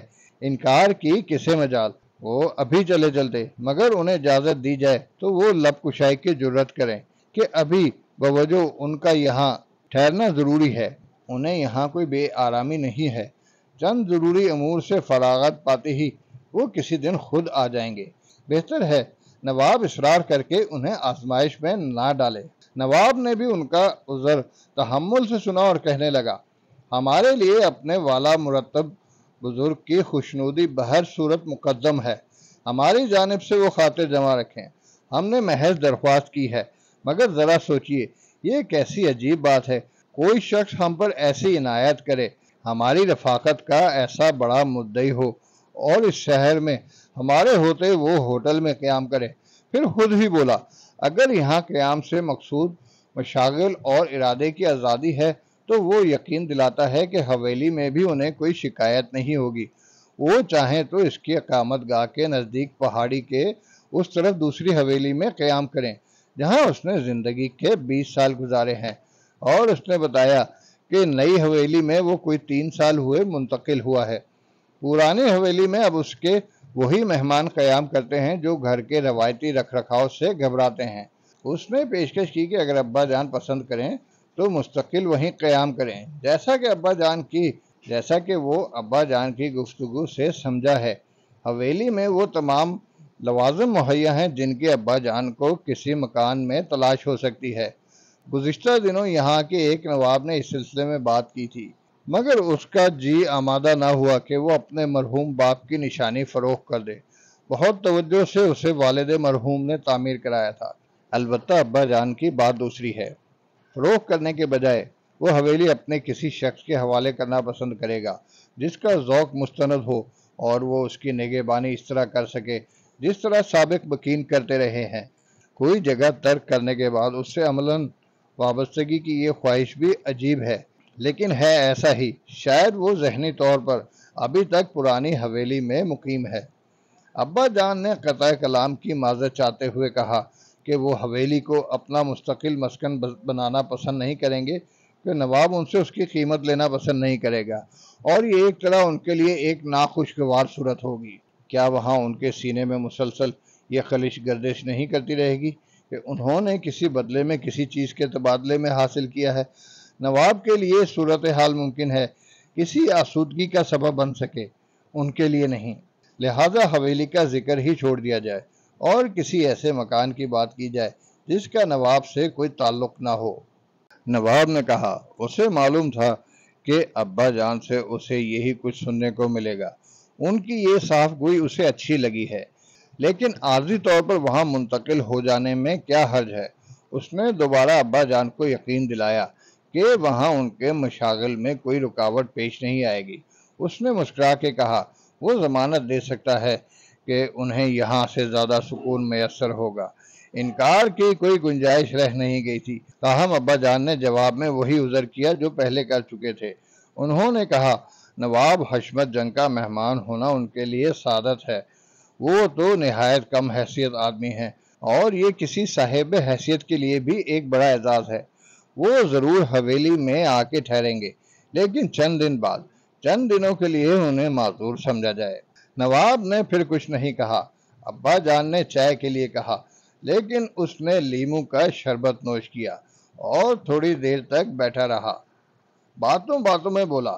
ابا جان کے بعد اس نے اپنے معتمد کو ہدایت کی تھی کہ وہ ان کے لیے کوئی حویلی نظر میں رکھے۔ ہمارے ذہن سے اتر گیا تھا۔ معتمد کی نشاندہی پر ہمیں یاد آیا، چند مہینے ہوئے ہمارے دور کے ایک عزیز کی حویلی کی بات چل رہی تھی۔ صاحب خانہ کو بڑھاپے میں پے در پہ حادثات پیش آئے، بھرا پورا گھر اجڑ گیا۔ نتیجتاً وہ دماغی طور پر ایسے متاثر ہوئے کہ ترک دنیا کی ٹھان لی۔ سب کچھ بیچ باچ کے بیواؤں اور مسکینوں میں تقسیم کر دیا۔ کچھ جائیداد رہ گئی تھی، اس کا معاملہ نپٹا کے مستقل بیت اللہ جانے کا ارادہ کر لیا تھا۔ کہا نہیں جا سکتا کہ اس جائیداد میں وہ حویلی ابھی تک باقی ہے یا نہیں جس میں وہ خود رہتے تھے۔ ہمیں خریدنے کی پیشکش کی گئی تھی، مگر ہم ان دنوں ریاستی امور میں بے پناہ مصروف رہے، کسی اور جانب توجہ نہ دے سکے۔ وہ حویلی غریب خانے سے کچھ دور ہے، مگر اتنی بڑی نہیں، مگر نہایت نفاست اور شوق سے تعمیر کی گئی ہے۔ پچی کاری کے لیے کاریگر دہلی سے بلوائے گئے تھے۔ 3-4 بار ہمارا وہاں جانا ہوا۔ اگر واقعی اب تک اس کا سودا نہیں ہوا ہے اور ہمارے عزیز کا ارادہ اس کی فروخت کے سلسلے میں مصمم ہے تو رہنے کے لیے عمدہ جگہ ہے، بیش قیمت سامان سے بھی مزین ہے۔ جہاں تک ہمیں یاد پڑتا ہے، ساز و سامان سمیت ہی ان کا ارادہ ہے۔ آئندہ 2-1 دن میں اس نے ابا جان سے کہا، اس کے متعلق ہم کوئی صحیح بات بتا سکنے کے موقف میں ہوں گے۔ وہ کوئی پون گھنٹے تک رہا۔ ابا جان، زورا اور مارٹی اس سے نیچے تک رخصت کرنے آئے۔ ہوٹل کے عملے کے کئی لوگ ان کے پیچھے پیچھے تھے۔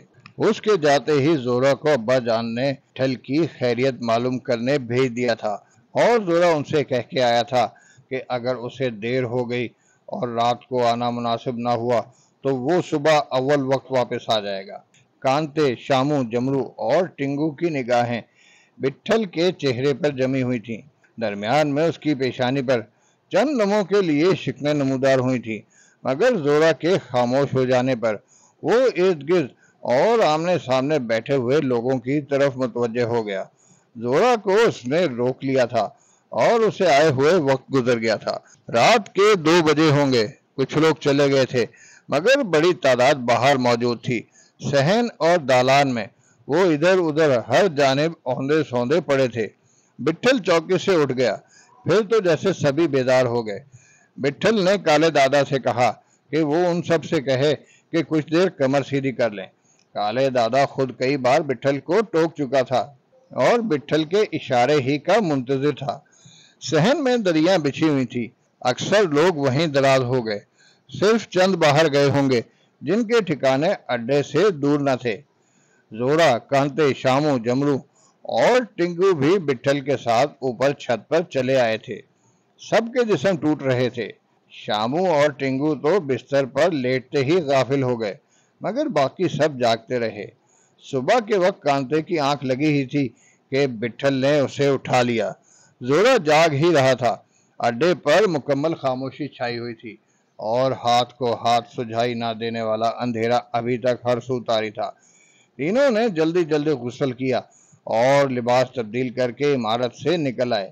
ان کی آہٹ پر وہ 3 آدمی ہڑبڑا کے اٹھ بیٹھے جنہیں کالے دادا نے چوکسی پر لگایا تھا۔ بٹھل ان سے یہ کہہ کے آگے چل پڑا کہ وہ ہوا خوری کے لیے جا رہے ہیں، کچھ دیر میں آ جائیں گے۔ ان کے سڑک پر آنے تک اندھیرے کا گہرا پن پھیکا پڑنے لگا تھا۔ دور دور تک کوئی سواری نہیں تھی، وہ پیدل ہی چلتے رہے۔ کوئی میل بھر بعد انہیں ایک تانگا نظر آ گیا۔ ہوٹل کے کمرے کے دروازے پر انہیں صرف ایک بار دستک دینی پڑی۔ دروازہ کھل گیا۔ نشست گاہ میں مصلی بچھا ہوا تھا۔ شاید ابا جان نماز پڑھ رہے تھے۔ بٹھل کو دیکھتے ہی گلے سے لپٹ گئے۔ بٹھل بھی دیر تک انہیں سینے سے چمٹائے بے سد کھڑا رہا۔ پھر اسی نے انہیں صوفے پر بٹھایا اور بولا وہ انہیں اپنی صورت دکھانے اور اتنا کہنے آیا ہے کہ ابھی شاید کچھ دن اور لگے۔ اسے اچھی طرح احساس ہے کہ ابا جان کے ذہن میں کیسے کیسے سوال امنڈ رہے ہوں گے، لیکن اس کے پاس وقت کم ہے۔ اچھا ہے کہ وہ سویرے سویرے چلا جائے۔ آتے ہی واپسی کی جلدی پر ابا جان کچھ کبیدہ سے ہو گئے۔ کہنے لگے اگر یہی مناسب ہے تو وہ کیا کہہ سکتے ہیں؟ وہ اپنی زبان سے ایک لفظ ادا نہیں کریں گے۔ بٹھل نے انہیں سمجھایا ابھی آپ سے کیا بولیں بابا، بس سمجھ لیں کہ گھڑی نہیں آئی ہے، اپنے کو خانم کا انتظار ہے۔ یقین کیجئے اس اندھیرے سے مجھے اور گھٹن ہوتی ہے۔ میری عقل حیران ہے، مجھ سے سب کچھ مخفی رکھا جا رہا ہے۔ خدا کے لیے مجھے کچھ بتائیے۔ ابا جان نے فریادی لہجے میں کہا مجھ پر بھروسہ کیا جائے، میں جاننا چاہتا ہوں کہ خانم کا اس میں کیا دخل ہے۔ ابھی ٹھیک سے ایک دم نہیں بولا جا سکتا، پر لگتا ہے خانم کا اس میں کوئی سرا ملتا ہے، اس کے آنے پر ہی کوئی صاف بات سامنے آ سکتی ہے۔ بٹھل نے آہستگی سے کہا مجھے کھل کے بتائیے، باہمی مشورے سے بھی کبھی کوئی اچھی راہ نکل آتی ہے۔ ابا جان نے سنبھلتے ہوئے کہا میں اتنا سمجھ سکتا ہوں کہ کوئی ایسی بات ہو سکتی ہے جس کا جاننا میرے لیے ضروری نہ ہو یا مناسب معلوم نہ ہوتا ہو۔ اس طرح مجھے کسی مزید الجھن سے دور رکھنا مقصود ہو۔ کوئی بھی وجہ ہو سکتی ہے۔ میں اتنا سمجھ سکتا ہوں کوئی ایسی بات ہو سکتی ہے جس کا جاننا میرے لیے ضروری نہ ہو یا مناسب معلوم نہ ہوتا ہو۔ اس طرح مجھے مزید کسی الجھن سے دور رکھنا مقصود ہو۔ کوئی بھی وجہ ہو سکتی ہے، مگر یہ صورت میرے لیے بڑی ناقابل برداشت ہے۔ میں وعدہ کرتا ہوں مشورے کے بغیر کوئی قدم نہیں اٹھاؤں گا۔ نواب حشمت جنگ کی بات زورا نے آپ کو بتائی ہوگی، میں نے اسے کچھ نہیں بتایا ہے اور میں اسے بتاتا بھی کیا۔ وہ آپ نے ٹھیک کیا، حویلی میں جانے کو بولے تو آپ چلے جانا، میرا بھی یہی خیال ہے، مگر مجھے بار بار گمان ہوتا ہے کہ مجھ سے کوئی غلطی تو سرزد نہیں ہو گئی ہے۔ وہ بے چینی سے بولے آپ سمجھ رہے ہیں کہ میں نے ایسا کیوں کیا؟ غلطی کے بعد اس پر دھیان دینا بیکار ہے بابا، آگے کی بات بولو۔ اور ایسے آپ نے کوئی غلطی بھی نہیں کی ہے، پر آگے آپ اس کو ابھی کچھ نہ بولیں۔ ادھر بھی ایک اصیل نواب ہے، گڈی اس کی اوپر کو چڑھی ہے۔ زورا نے مجھے بتایا ہے کہ بیچ میں کسی نواب کا معاملہ ہے۔ ابا جان نے اضطراری انداز میں پوچھا کون ہے وہ؟ ہے ایک نواب کی اولاد نواب، مگر وہ چاہتا کیا ہے؟ کیا بولیں آپ کو بابا؟ نواب حشمت جنگ سے آئندہ روابط کے لیے کیا یہ ضروری نہیں کہ میرا دماغ ادھر ادھر بھٹکنے کے بجائے کسی ایک طرف مرکوز رہے؟ وہ بٹھل کا چہرہ دیکھ کے رک گئے اور جھجکتے ہوئے بولے ویسے آپ بہتر سمجھ سکتے ہیں۔ بٹھل نے کوئی جواب نہیں دیا، سر جھکائے سوچتا رہا۔ ابا جان کوئی غلط بات نہیں کہہ رہے تھے۔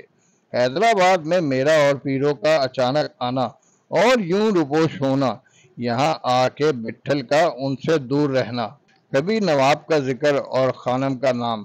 ابا جان پتھر کے بنے ہوئے تو نہیں تھے۔ شاید بٹھل کا خیال تھا دو ایک دن کی بات ہے، جب تک خانم آ ہی جائے گی، سو ابا جان پر وہ سب آشکار کیوں کیا جائے جس سے تنکوں میں اضافہ ہی ہوگا۔ مگر آج نہیں تو کل، پھر کسی وقت ابا جان کو یہ سب معلوم ہونا ہی تھا۔ اسے چپ دیکھ کے ابا جان نرمی سے بولے کیا سوچنے لگے؟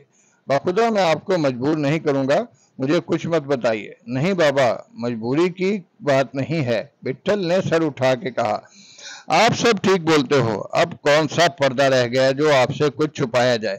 کسی تمیز کے بغیر وہ کہنے لگے پچھلی مرتبہ جب لاڈلے کے ساتھ ادھر آنا ہوا تھا تو راستے میں ایک جگہ جہانگیر دکھائی دے گیا، بیچ میں 8 سال کا چکر تھا، پر لاڈلا چھوٹے کو جلدی پہچان گیا۔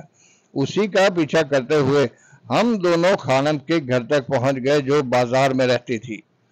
بازار کے نام پر ابا جان کی آنکھیں سکڑ گئیں۔ کانتے نے مجھے نہیں بتایا، لیکن یہ دیکھ کے بٹھل کے ہونٹوں پر زہر بھری مسکراہٹ ابھر آئی۔ ایک بار جی میں آیا کہ ساتھ ہی فمی کی کہانی بھی دہرا دے۔ وہ ہونٹ کاٹ کے رہ گیا اور اس نے ابا جان سے کہا کہ جہانگیر میرٹھ میں ان سے بچھڑ کے جگہ جگہ کی ٹھوکریں کھاتا ہوا بھوپال چلا آیا تھا اور وہاں ایک گھریلو ملازم کی حیثیت سے اسے سر چھپانے کی جگہ مل گئی تھی۔ خانم اس زمانے میں نواب کے ہاں مجرا کرنے گئی تھی۔ وہیں اس نے قسم پرسی کے عالم میں جہانگیر کو دیکھا اور نواب سے اس کو مانگ لیا۔ خانم نے بے شمار پیامیوں کے باوجود شادی نہیں کی تھی۔ بٹھل نے کہا اسے یقین ہے کہ خانم نے بازار کی زندگی کی ابتدا سے خود کو گانے تک پابند کر رکھا تھا۔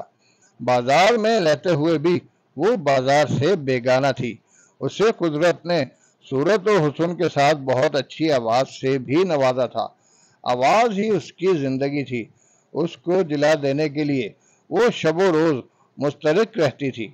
بہت عرصے سے اس نے خود کو چند لوگوں اور خاص مجروں تک محدود کر لیا تھا۔ جہانگیر کے آنے کے بعد گانے کی طرف سے اس کی توجہ کم ہو گئی۔ صرف نواب عالمتاب کے لیے وہ مجرا کرتی تھی اور نواب کی تمام مہربانیوں کے باوجود کسی اور زندگی کی آرزو مند تھی۔ نجات کے کسی ایک موقع کی تلاش میں سب سے زیادہ اسے جہانگیر کا خیال تھا۔ اس سے اعلیٰ تعلیم دلانا چاہتی تھی جو اس ماحول میں کسی طور ممکن نہیں تھا۔ بازار میں آنا آسان، بازار سے نکلنا مشکل ہوتا ہے۔ بے شمار لوگ اسے خانہ نشین بنانے کے لیے آگے بڑھے، لیکن کسی ایسے ہی سہارے پر بھروسہ کیا جا سکتا تھا جس کی پائیداری میں کوئی شبہ نہ ہو۔ بازار سے جانے والی بیشتر عورتوں کے لیے واپسی پر بازار کی پناہ بھی تنگ ہو جاتی ہے۔ یہی کچھ تھا کہ اس کے دروازے پر وہ دونوں نمودار ہوئے۔ جہانگیر کے لیے اپنا گمشدہ بھائی مل جانا کسی معجزے سے کم نہیں تھا۔ خانم تو اسے ہر حال میں خوش دیکھنے کی خواہش مند تھی، مگر اس حقیقت کا دوسرا پہلو خانم کے لیے بڑا سانیہ تھا کہ اس کا رجوع اس سے بچھڑ جائے گا۔ اب بٹھل کے پاس ایک ہی راستہ تھا کہ وہ خانم سے بھی ساتھ چلنے کو کہے۔ جہانگیر کے بغیر اس کی زندگی خالی خالی ہو جاتی۔ کوئی اور عورت سامنے ہوتی تو بٹھل کبھی ایسی پیشکش نہ کرتا۔ کوئی اور عورت بھی اس طرح اجنبیوں کے ساتھ جانے پر آمادہ نہ ہوتی۔ بٹھل نے اسے سمجھایا کہ وہ جائیداد وغیرہ چھوڑ کے یوں ہی چپکے سے نکل جائے، لیکن جائیداد معقول تھی، اسے لٹانا بھی نہیں چاہیے تھا۔ خانم نے رازداری کی پوری کوشش کی، مگر یہ خانم کی بات تھی، بازار کی سب سے ممتاز عورت کی، لہذا چھپی کیسے رہ سکتی تھی۔ نواب عالمتاب کو بھی علم ہو گیا۔ اس نے قاصد بھیج کے خانم کو حویلی میں طلب کیا، مگر خانم بھی کوئی فیصلہ کر چکی تھی، نہ گئی۔ قاصد دوبارہ بھی آیا، زر و جواہر اور ملبوسات سے بھرے ہوئے خوان کے ساتھ۔ نواب کا اشارہ واضح تھا، خانم نے اسے پھر واپس کر دیا۔ بٹھل نے شاہ کبیرہ کا واقعہ ابا جان کو نہیں سنایا اور کہا تمام تر احتیاط کے باوجود آخری لمحوں میں جب وہ اسٹیشن پر تھے تو نواب عالمتاب اپنے ساتھ مسلح آدمیوں کا قافلہ لیے سامنے آ گیا۔ اس نے خانم سے اصرار کیا کہ وہ واپس چلی چلے۔ بٹھل کو درمیان میں بولنا پڑا۔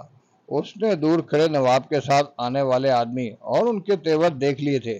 نواب کو شبہ تھا کہ خانم کے ارادے میں اس کی مرضی کو اتنا دخل نہیں ہے جتنا مجبوری کو۔ اسٹیشن پر کسی ہنگامہ آرائی سے بچنے اور نواب کا وہم دور کرنے کے لیے بٹھل نے تجویز پیش کی کہ وہ ان کے درمیان سے ہٹا جاتا ہے، خانم اپنی زبانی اپنے فیصلے سے نواب کو مطلع کر دے، یعنی اب بھی موقع ہے، وہ چاہے تو نواب عالمتاب کے ساتھ واپس جا سکتی ہے۔ خانم سے اپنے دیرینہ مراسم کی وجہ سے نواب کو آس بندھی ہوئی تھی کہ خانم اس کے حق میں فیصلہ دے گی، مگر خانم نے معذرت کر لی۔ پھر نواب نے کوئی حجت نہیں کی، وہ بہت آزردہ ہو گیا تھا۔ خانم کی زبان سے انکار سن کے گنگ کھڑا رہا اور واپس چلا گیا۔ اس کے بعد خانم سے نواب کا رابطہ ممکن نہ رہا۔ یہاں کسی کو معلوم نہیں تھا کہ وہ کہاں گئی ہے۔ خانم کے ہاں 4-5 روز قیام میں بازار کے لوگوں نے بٹھل اور بابر کے چہرے اچھی طرح دیکھے تھے، لیکن وہ اور کچھ نہیں جانتے تھے۔ مارٹی نے چائے منگوا لی تھی اور پیالیاں بنا کے ان کے سامنے رکھ دی تھی۔ بٹھل رک کے چائے پینے لگا۔ ابا جان کا منہ کھلا ہوا تھا۔ جتنی دیر تک بٹھل چائے پیتا رہا وہ گم بیٹھے اسے گھورتے رہے۔ بیڑی سلگاتے ہوئے بٹھل نے یکبارگی اپنی بوجھل پلکیں اٹھائیں اور ان کی طرف دیکھا۔ وہ سٹپٹاتے ہوئے بولا، اور یہی بات تھی۔ بٹھل نے ان کی بات کاٹ کے کہا، پرسوں رات نواب کی حویلی کی طرف گئے تھے، آپ وہاں گئے تھے؟ ایک بار جا کے اس کو دیکھنا تو تھا ہی، تو کیا اس نے قبول کر لیا؟ آپ بھی کیسی باتیں کرتے ہو، بٹھل نے تلسی سے کہا۔ پھر کیا اس نے خانم کی شرط عائد کی ہے، مگر اس کو چارہ بنانا کیسے؟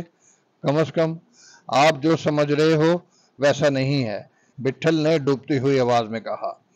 مجھ کو پتا تھا آپ ایسا ہی بولو گے، آپ کا ذہن بڑا ہے بابا۔ خانم کی شرط وہ تب رکھتا جب اس نے اپنے 2 آدمیوں کی ذمہ داری لی ہوتی، پھر آپ نے خانم کو کیوں؟ ادھر نواب کا بڑا بھائی سامنے آیا تھا، بڑے نواب کی اونچی حویلی ہے اس کی، ہم اپنی طرف سے جتنا بول سکتے تھے، پر وہ کچھ اور بولتا رہا۔ کیا ابا جان ہذیانی انداز میں بولے۔ وہ اپنے کو اندر لے گیا تھا، ادھر چھوٹا نواب تھا، وہ جب ہم نے اس کو دیکھا تھا اس سے آدھا بھی نہیں رہ گیا۔ ابا جان کی آنکھیں پھیلی ہوئی تھی۔ بٹھل نے جس طرح نواب عالم تاب کو دیکھا تھا انہیں بتایا اور چپ ہو گیا۔ ابا جان کے ہونٹوں کو بھی مہر لگ گئی۔ دیر تک اسی طرح بیٹھے رہے، پھر بدحواسی سے بولے، آپ کے خیال میں خانم کے آنے کے بعد وہ ان دونوں کو آزاد کر دے گا؟ ایسی صورت میں ہمارے پاس اس کی کیا ضمانت ہے؟ انہیں رہا کرتے ہوئے اس کے اندیشے اس کے پیش نظر نہ ہوں گے؟ کوئی ضمانت نہیں، پر ایسا ہونا تو نہیں چاہیے۔ اس کے علاوہ اسے اور کیا بیر ہو سکتا ہے؟ جو لوگ راستہ چلتے لوگوں کو اس طرح اٹھا سکتے ہیں، ان کو آزاد کرنے کے بعد انہیں کون سی پرواہ ہوگی؟ لیکن نواب لوگوں کا دماغ انہی کی طرح سوچتا ہے، بٹھل متوحش لہجے میں بولا۔ بعد میں وہ اپنے منہ سے نکلا ہوا صحیح ثابت کرنے کے لیے انکار کر سکتا ہے۔ نوابوں کی ضد ان کی کٹ حجتی مشہور ہے، بعد میں بات دوسری ہے، تھوڑی بہت اس کو بھی اپنے بارے میں جانکاری ہے، معلوم ہے کہ وہ کون لوگ ہیں جو اس نے چھپا کے رکھے ہیں، کون ان کے لیے اس کے پاس آئے تھے۔ کچھ ان دونوں نے بھی اس کو بولا ہوگا، کچھ ہم بھی بول کے آئے ہیں، جو باقی رہ گیا ہے وہ اس کو دوسرے سمجھا دیں گے۔ ہم ہتھیار ساتھ رکھ کے ہی حویلی گئے تھے، ان کا وقت نہیں آیا، لیکن وقت تو کبھی بھی آ سکتا ہے۔ مگر یہ کوئی اچھی صورت تو نہ ہوگی؟ یہ تو اس کے سوچنے کا کام ہے۔ اگر اسے کسی طرح خانم کی آمد کا یقین دلایا جائے تو شاید۔ بٹھل کو ہنسی آ گئی۔ نواب حشمت جنگ کو بول کے؟ نہیں، میرا مطلب ہے، مگر ذریعہ اس کا ہی اختیار کیا جا سکتا ہے۔ اس کو ابھی سنبھال کے رکھو، وقت پر شاید کام آ جائے۔ آپ نے دھیان نہیں دیا، زیادہ اس بڑے نواب کو چھیڑنے سے اس کا مغز اور پھر سکتا ہے۔ اپنے آدمی اس کے پاس ہیں، حویلی اس کی نئی اونچی اور بڑی ہے، 2 آدمی اس کے لیے کوئی بات نہیں رکھتے، ادھر قانون بھی اپنا ولایتی والا نہیں ہے۔ مگر یہ تو بہت ظلم ہے، یہاں ایسا اندھیر بھی تو نہیں ہوتا۔ مجھے یہ بات بالکل اچھی نہیں لگ رہی ہے کہ خانم پہلے وہاں جائے، یہ تو کوئی بات نہ ہوئی، اس سے پہلے ہمارے آدمیوں کو اسے چھوڑنا چاہیے۔ پھر آپ بولو، ہم کدھر جائیں؟ بٹھل کے اس سوال پر ابا جان اس کی صورت دیکھتے رہ گئے۔ بٹھل نے بھی ان کے جواب کا انتظار نہیں کیا، صوفے سے اٹھ گیا۔ چاننا خوب ہو چکا تھا، ابا جان بے حس و حرکت بیٹھے تھے۔ بٹھل نے ان کے شانے پر ہاتھ رکھا تو وہ حواس باختگی سے اٹھ کھڑے ہوئے۔ بٹھل نے انہیں گلے سے لگایا اور آہستگی سے بولا، مستی میں آدمی الٹے سیدھے ہی ہاتھ چلاتا ہے، نواب تو ان دنوں ویسے بھی دیوانہ سا ہوا ہے، دیوانوں کے ساتھ بات کرنے میں چوکسی کی ضرورت زیادہ پڑتی ہے۔ محترم سامعین، بازیگر کے تجسس اور سنسنی سے بھرپور مزید واقعات جاننے کے لیے قسط نمبر 79 سماعت فرمائیں۔